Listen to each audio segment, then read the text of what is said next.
is going on, YouTube family? Today we're gonna figure out why in the world people bought these big-faced Lexuses for all those years.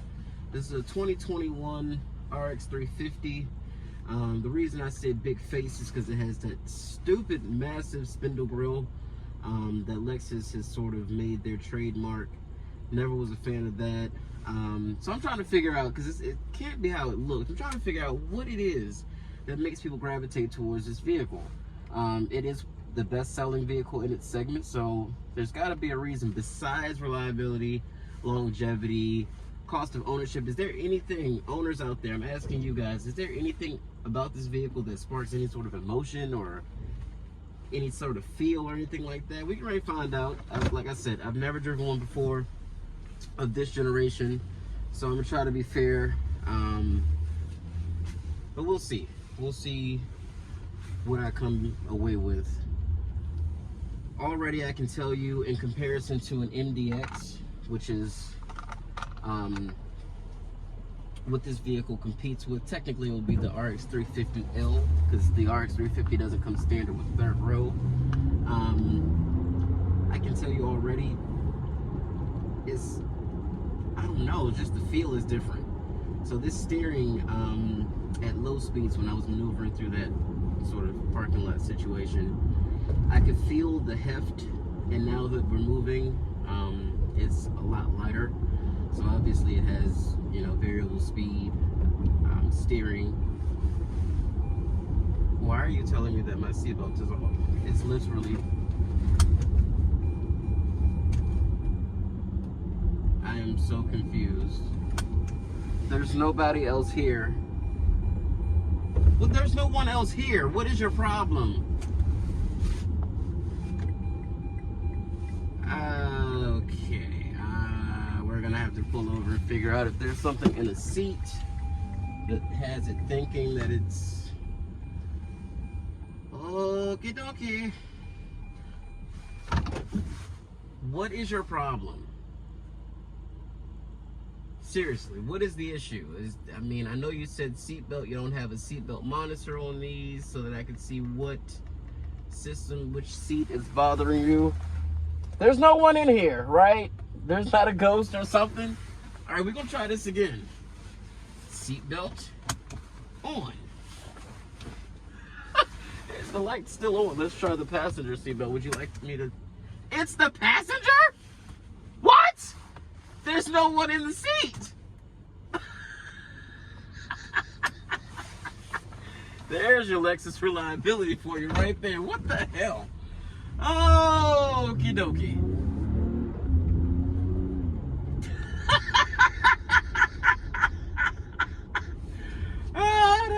That's funny as hell.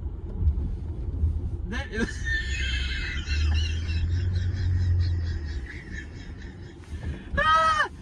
Oh, Lexus, eat your heart out. What in the world? What is that?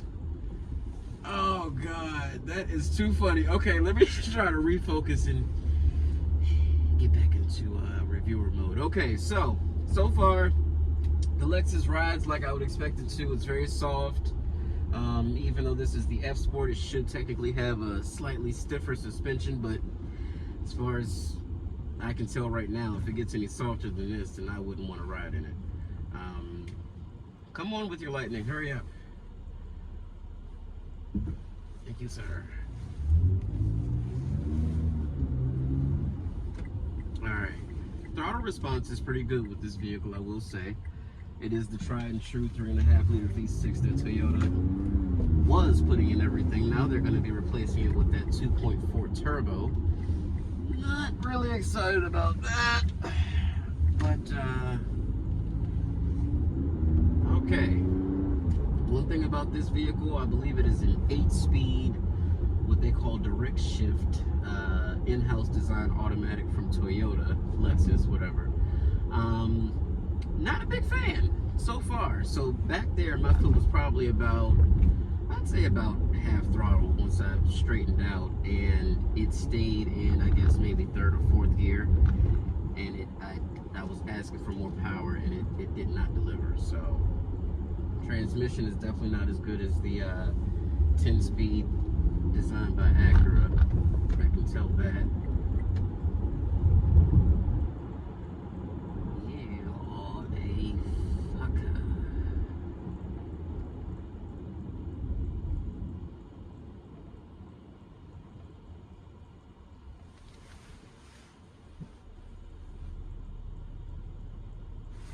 Does have auto hold, so that's a nice feature. Let's go over this interior. So all of this stitching is fake. It is not joining anything because this is plastic. So I don't know why you would stitch plastic, but hey, why not? So there's some sort of rubberized material here. I'm not going to call it leather because my fingers tell me otherwise. This whole thing has got a stitch on it, but again, it's pretty hard plastic. It is padded somewhat, but not in a way of a luxury vehicle, in my opinion. The bezel around the screen is hard touch plastic. All of this is, I guess, supposed to be like aluminum trim.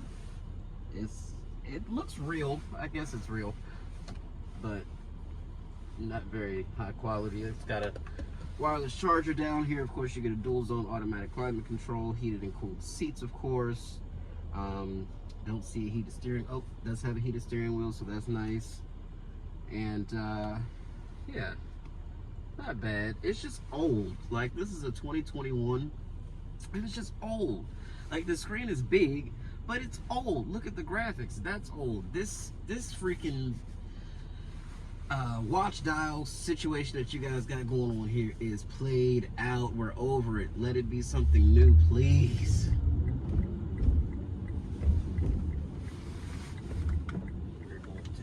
Sport mode, Sport Plus. That's foot to the floor. Oh yeah, this definitely does not feel as athletic as the MDX at all. Oh my god, that's a severe difference in how these vehicles drive. That's amazing. Now, it could have something to do with the fact that we're down 2 gears versus the 10-speed in the Acura, but it had more, in my opinion, to do with the feel. So this vehicle, obviously being a naturally aspirated V6, the higher up in its RPM band you go, the stronger or more consistent it should feel. But actually, in between, like once it shifts and it drops down a couple thousand RPM, let's say from, you know, if it's shifting up and it goes from red line down to 4,500, there is a big missing piece of torque in that range. And I'll try to show you guys what I mean again up here. Should we try the paddle shifters? Why not? Let's try the paddle shifters.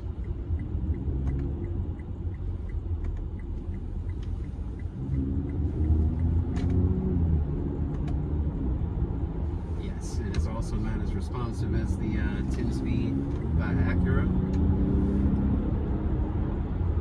And while this V6 is tried and true and it does sound good, you can't really beat that J35 that Honda produces. That VTEC, and that thing absolutely howls.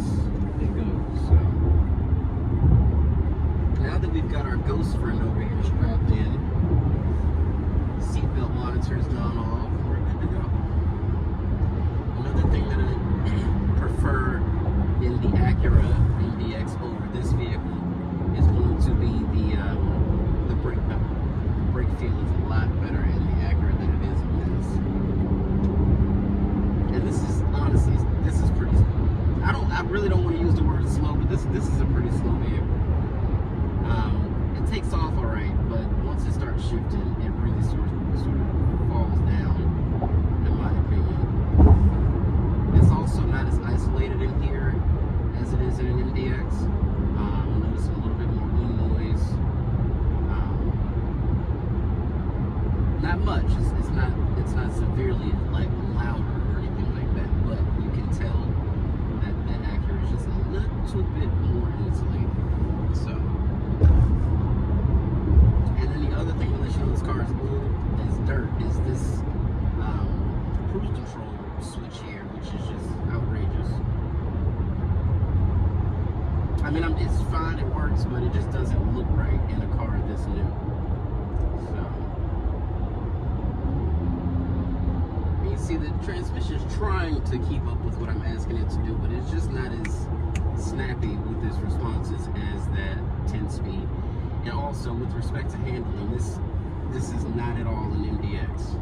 Please make no mistake about it. Lexus claims to have a torque vectoring system in like their top trim Highlander that also would be in this vehicle, but I've tested it in the Highlander and it does not do what a super handling all-wheel drive system does, and if it does it, it doesn't do it consistently. So with the super handling all-wheel drive right now, if I were to floor it and go around this corner, it would send power over to that back right wheel and help scoot me around. In this vehicle,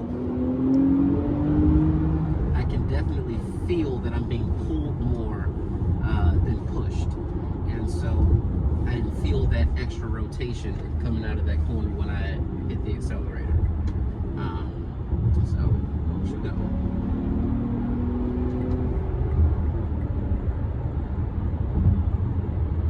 So yeah, I am. Oh god! And then it really dies in eco mode. Oh my goodness. Oh yeah, now it doesn't want to do much of anything. Really got to put your foot down to get any sort of reaction out of that transmission.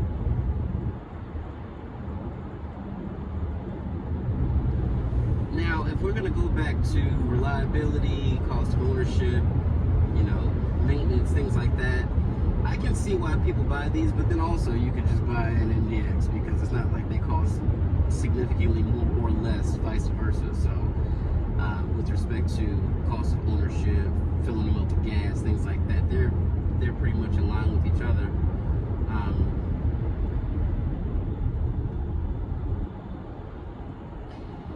I'm thinking very murderous thoughts right now. I'm sorry, give me just a second.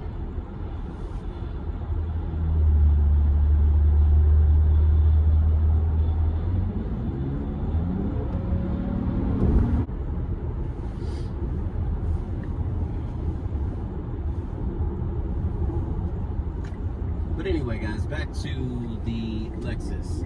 Not a fan. Bottom line, we could really end the video here. I don't like it. I don't like the gauges. I don't like the screen. I don't like the interior build quality. I don't like the way that the interior is designed. I do like these quarter windows. These are pretty cool. Those are nifty. Those are handy. Other than that, I don't like it. I just don't like it.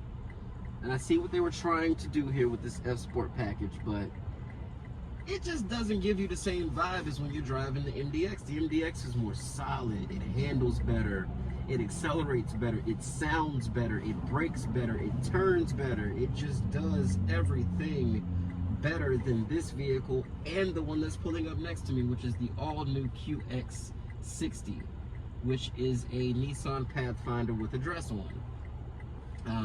And for everybody that's saying, well, the MDX is just a Pilot with, nope, it's not. They don't share a platform at all. Two totally different platforms. So it is no longer a nice guzzied up Pilot. That is not the case. So I saved that for somebody else. But the QX60 is 100% a Pathfinder, and even from the outside, but mainly from the inside, it's hard to tell the two apart unless you get some super fancy trim of the Infinity. But you can get a platinum version of that in the Pathfinder and be just as satisfied. Same engine, same transmission. So yeah. But anyway, guys, I think we can go ahead and cut it about here. Thank you for joining me, and we will catch you in the next one.